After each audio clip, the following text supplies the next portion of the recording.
ठरवलं का 2 दिवसात पत्रकार परिषद घ्या आणि तुम्ही योजना आणि तिच्यावर तुम्हाला काही जरी हे पाहिजे असेल म्हणजे या अडचणी आल्या स्कीम राबवण्याच्या संदर्भामध्ये तरी इथं फोन करायचा। सगळ्या राज्यात करायचंय का थांबत फायदा लागली योजनेचा आतापर्यंत महिलांना बऱ्याच आधीच्या माध्यमातून झालेला आहे। आता आमचा महाराष्ट्रवादी व्हॉट्सअप हेल्पलाईन नंबर आता 3 दिवसापूर्वी माननीय अजितदादा पवार यांच्या अध्यक्षतेखाली हा हेल्पलाईन नंबर आपण लॉन्च केलेला आहे।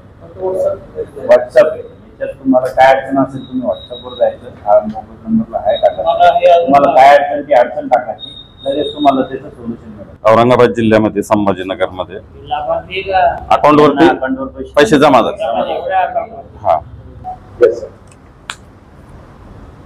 राष्ट्रवादी काँग्रेस जिल्हाध्यक्ष कैलास पाटील पत्रकार परिषदेचं आयोजन करण्याचा उद्देश हा होता की माननीय उपमुख्यमंत्री अजितदादा यांनी महाराष्ट्रवादी व्हॉट्सअप हेल्पलाईन 98 61 71 71 71 या व्हॉट्सअपवरती काहीही अडचण असेल नागरिकांची, महिलांची, युवकांची, युवतींची तर ती सोडवण्याच्या दृष्टिकोनातून हेल्पलाईन चालू केलेली।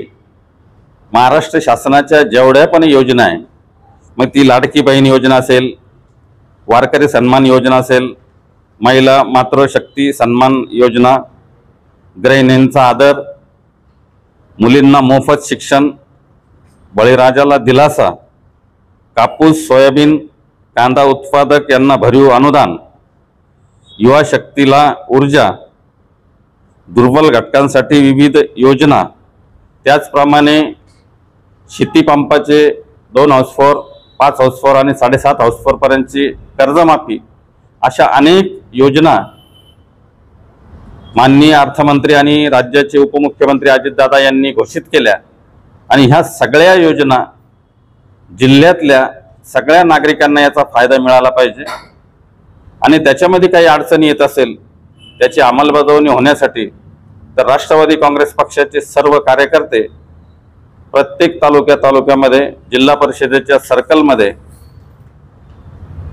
शहरामध्ये आम्ही या ठिकाणी 4 नंबर सुद्धा या ठिकाणी उपलब्ध करून देणार आहे की शहर अध्यक्ष असेल, तालुका अध्यक्ष असेल, त्या विभागाचा संपर्क प्रमुख असेल किंवा युवक असेल, महिला असेल, यांचे जे काही पदाधिकारी यांचे फोन नंबर उपलब्ध करून देऊन ही योजना, कारण ही मुख्यमंत्री लाडकी बहीण ही योजना एक महाराष्ट्राच्या दृष्टीने अतिशय चांगली योजना या ठिकाणी आणलेली आणि ह्या योजनेचा पुरेपूर फायदा महिला भगिनींना झाला पाहिजे या उद्देशाने राष्ट्रवादी काँग्रेस पक्ष छत्रपती संभाजी जिल्ह्यामध्ये चांगल्या प्रकारचं या ठिकाणी काम करेल।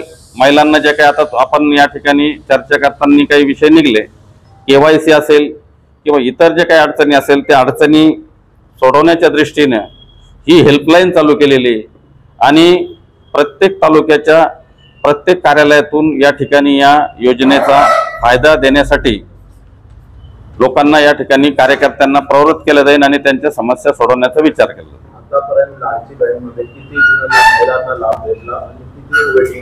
आतापर्यंत लाडकी बहीण योजना छत्रपती संभाजीनगर जिल्ह्यामध्ये 2,77,896 महिलांना या ठिकाणी त्यांच्या अकाउंटवरती 2 महिन्याचे 3-3 हजार रुपये प्रमाणे पैसे त्यांच्या अकाउंटवरती जमा झालेले आणि जवळपास एवढेच म्हणजे किमान 2.5 लाखापर्यंतच्या जे काही बहिणी असतील किंवा प्रकरणं असतील ते प्रकरणं अजून वेगवेगळ्या कारणामुळे ते KYC असेल किंवा बँकेमध्ये अकाउंट ओपनिंगच्या अडचणी असतील त्याच्यामुळे ते रुकलेले, ते लवकरच त्याच्यावरती मार्ग काढण्यात येईल आणि कार्यकर्त्यांना सांगून अशा प्रकारचं त्या सगळ्या अडचणींवरती मात करून मग त्या लेवलचे तहसीलदार असतील, तालुक्यात यंत्रणा राबवणारे, जिल्ह्यामध्ये जिल्हाधिकारी असेल, महिला आणि बालविकासच्या काही अधिकारी असतील, या सर्व अधिकाऱ्यांना या ठिकाणी भेटून कार्यकर्ते या सगळ्या योजनांचा प्रत्येक महिला, कोणती एकही महिला यापासून वंचित नाही राहिली पाहिजे अशा प्रकारचा कार्यक्रम जिल्ह्यामध्ये राबवण्याचा उपक्रम आहे। त्यामध्ये एजंट सुद्धा पण महिलांचं जास्त पैसे वगैरे घेऊन ते काम करू लागले. तुमचे सांगा, तुमचे मार्फत काय काम करणार? नाही, आमचा हा सगळ्यांचा उद्देशच आहे का ही जी योजना आहे या योजनेमध्ये माननीय उपमुख्यमंत्री त्यानंतर अजितदादा असतील यांनी ही जी योजना याच्यामध्ये बहुतेक कागदपत्र याच्यामध्ये कमी केलेले आहे आणि अतिशय सुटसुटीत कागदपत्र यामध्ये निर्माण केलेले आहे. फक्त आता बँकेचा जो काही विषय आहे ते अकाउंट ओपनिंग केल्यानंतर त्या अकाउंट ओपनिंगचाच एक महत्त्वाचा विषय त्याच्यामध्ये. बाकीचे जे काही पेपर्स आहे ते पेपर्स अतिशय सुटसुटीत आणि कमी पेपर्स आहे.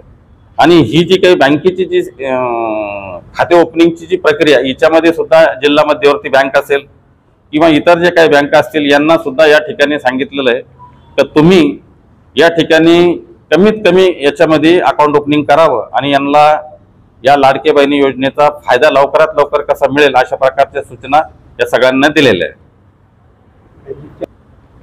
5 किंवा 6 तारखेला सप्टेंबर काय कार्यक्रम एक कार्यकर्त्याचं बैठक. मला असं वाटतं अजून एक कन्नड विधानसभेमध्ये एक कार्यक्रम आहे आणि महायुतीची एक रॅली. अशा प्रकारचं कार्यक्रमाचं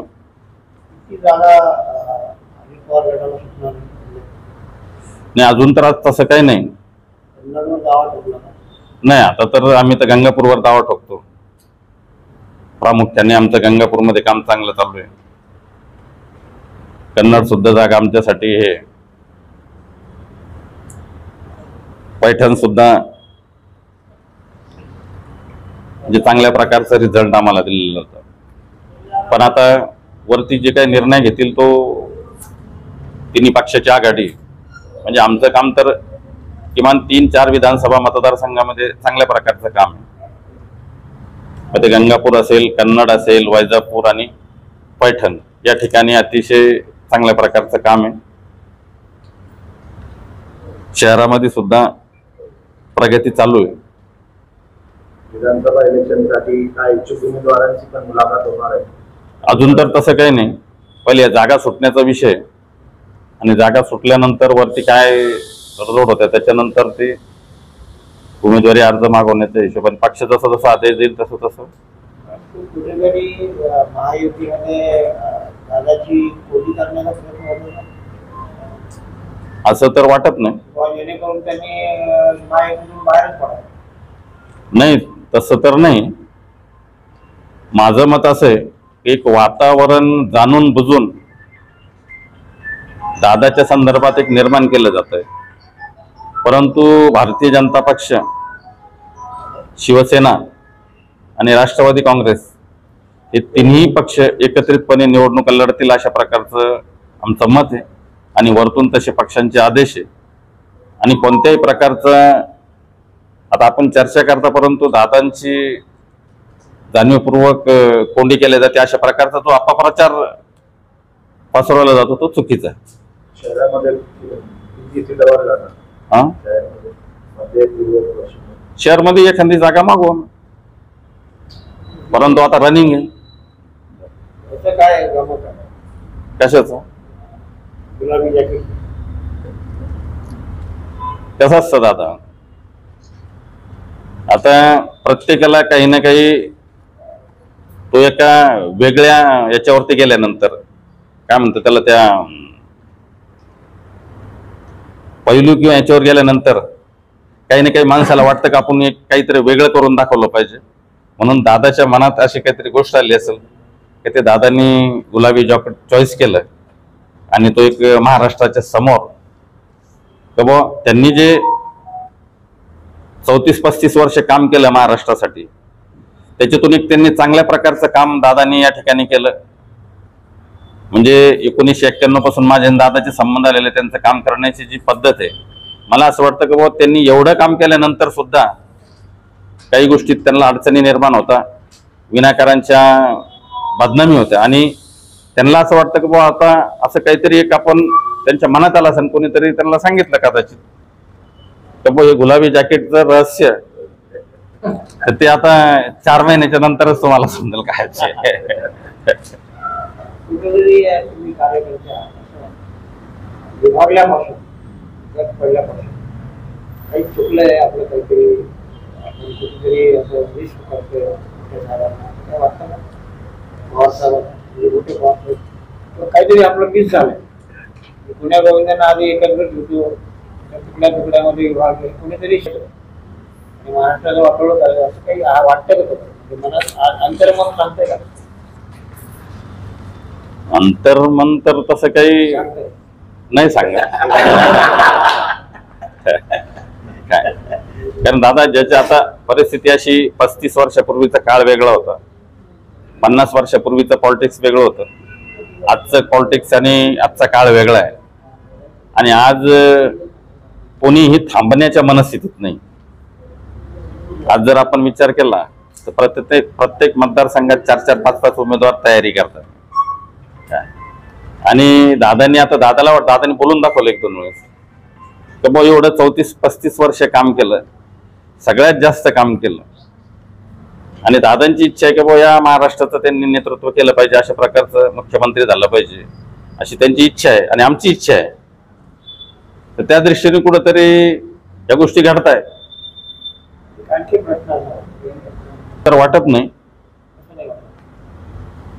त्याचं कारण असं आहे, त्या निवडणुकीमध्ये आता लोकसभेच्या निवडणुका झाल्या आणि आता प्रत्येक मतदारसंघात मी तुम्हाला जसं सांगितलं, आता जर आपण जातीच्या फॅक्टरवरती जर विचार करायला लागलो तर एका मतदारसंघामध्ये समजा असं गृहीत धरा आपण 3 मराठा उमेदवार उभा राहिले तर पण लोकांनी काय करायचं? किती मराठा मतदार 1,20,000. प्रत्येक पक्षाकडून मराठा उमेदवार आहेत. मी तुम्हाला तेच सांगतो ना, जर असं प्रत्येकाने राजकारणामध्ये जातीचा विचार करायला लागलाय तर मला असं वाटत नाही या गोष्टी काही काळ सक्सेस झाल्या म्हणजे तात्पुरत्या, परंतु त्याच्यातून निष्पन्न काही झालेलं गंगापूरची उमेदवारी फिक्स झाली का? नाही. अजून नाही. दादांचा बहुमान तुम्हाला स्कोप आहे का? कोणाला? आता पक्ष ठरवून अजून ती जागा सुटते का नाही सुटते हाच प्रश्न आहे ना. तयारी सुरू केली. तयारी तर सगळेच सुरू करताना